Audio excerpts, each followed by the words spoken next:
Hello there, this is the second video on my YouTube channel, and let's talk about my journey of solitude and what did I learn from it.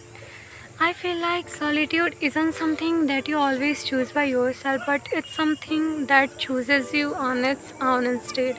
And let me tell you why. So it all started with me when I first moved out of my place into a different city. And when I was at my place, I used to be very afraid of the stillness, the quietness that we all carry within ourselves. But after moving into that city, it changed. And trust me, I was very afraid. And I used to question myself a lot that why do I have to go through this? Why I'm feeling this way? No matter how much I try, I can't change it. Why do I feel so lonely here? But little did I know that it was solitude disguised as loneliness. And here are the things that I learned from that phase of mine.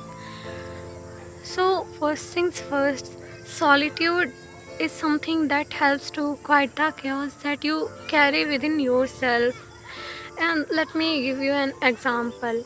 So, there are so many of us who try to run away from this stillness, this quietness that we all have within ourselves. And we feel that it's so chaotic and we need to escape it.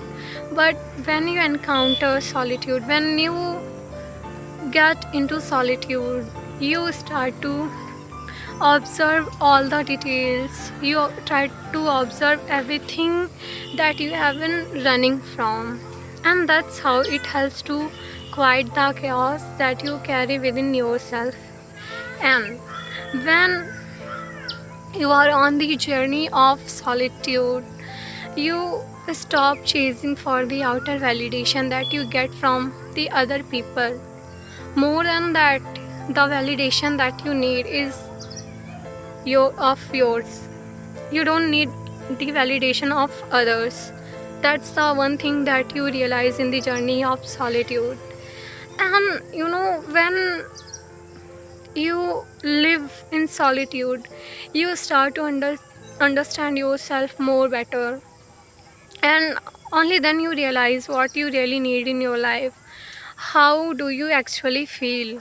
Because whatever you feel at that time isn't forced by others and the opinion of others that they have for you.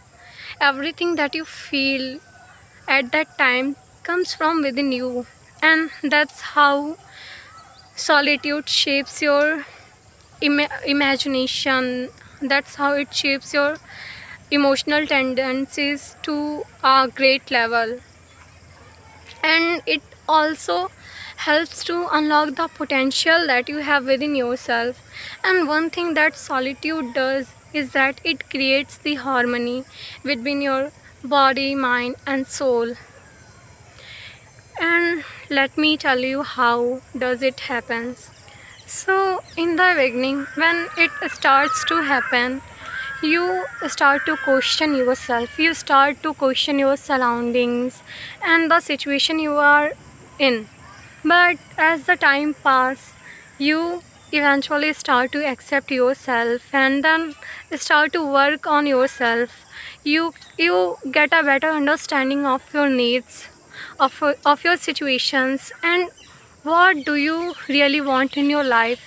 And it's really when you start to work on yourself even more. This isn't something that you get when you are surrounded with so many people, cause at that time you observe their sorry my bad, you absorb their thoughts, you absorb their energies, but you forget about yourself. We are surrounded by so many noises that we forget to identify the stillness that we carry in ourselves. And that's why we shouldn't be afraid of solitude. We shouldn't be afraid of experiencing solitude, even if it feels difficult at first, but eventually you learn a lot from it. So with this we will talk and meet in another video. Bye bye, take care.